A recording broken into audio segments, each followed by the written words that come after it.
This is kind of a cute little graphic that I put together. What I was trying to show you here was the Dow Gold ratio in the year 2000. And I think if you make this picture bigger when you watch the video, you'll get to see all of this quite clearly. Remember, the Dow Gold ratio is you take the price of the Dow and you divide by the price of gold, and that will give you the Dow Gold ratio. It was around 46 in 2000. So what is it that we know? You can see this is kind of like a little teeter-totter here. And we know that during the next cycle, what's going to happen? The price of the Dow and the price of gold are going to be virtually identical. Maybe it's going to be 2 to 1, maybe 1 to 1, maybe gold becomes higher than the Dow. We don't know, but we'll have to see. So because we know that, what is it that we now know?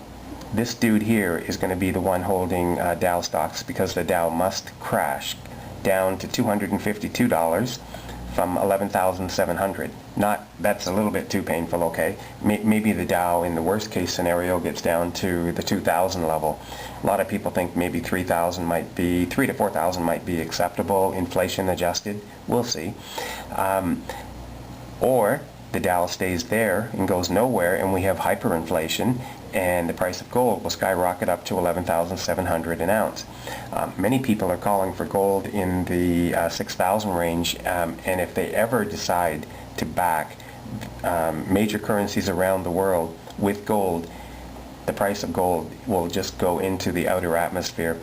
The reason is fiat currencies are going to die a painful death, where this idea that governments can just print money without having anything to back up that money, I mean, we're going to go through a long cycle where people are not going to be interested in that at all, because the money just loses its value. The US dollar, since the creation of the Federal Reserve in 1913, has lost 99% of its purchasing power.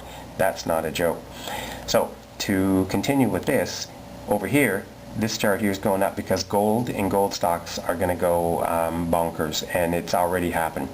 Since the year 2000, the Dow, when initially it lost 50% down to 72, went back to 14,000 and then came all the way down to 6,005, and it's back now around 10,005. Between now and 2020, I fully expect the Dow to trade to 3,000 or 4,000. Maybe it'll happen by 2014 if the governments will get out of the way and just let everything crash, which they should, or they may try to delay the inevitable, and the idea being that, you know, the current people in power want to stay in power, and a crashing stock market is not going to help them stay in power. So there's a lot of government interference in the financial markets. So it may take until 2020. I've actually seen Elliott wave analysis that the Dow may fiddle around over and over, and you might be into the 2030s before you'll get a real bottom. We don't know. We'll just let it all play out. But what I do know is I will not sell gold stocks until the price of the Dow and the price of gold are very close to being equal. And so that's kind of a guide that I can use. So what is likely going to happen is you're going to have a little bit of both. The Dow is going to have a monumental crash, and gold is going to have a monumental upswing. When the price of gold and the price of the Dow get very close, gold doesn't tend to end there. It may top, like in 1980, where user X topped at 105, came down to 30, and then rallied all the way back to 90 within 6 months. So that's that last, you know, A, B, A down, crash, B up, corrective rally, and then you'll get a C crash that will be painful.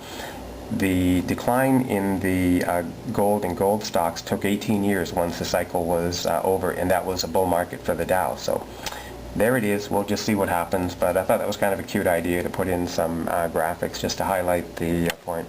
And of course, here's the Mr. Einstein, the smart dude in the middle, who kind of can figure things out, because that's why he's the smartest dude on the block.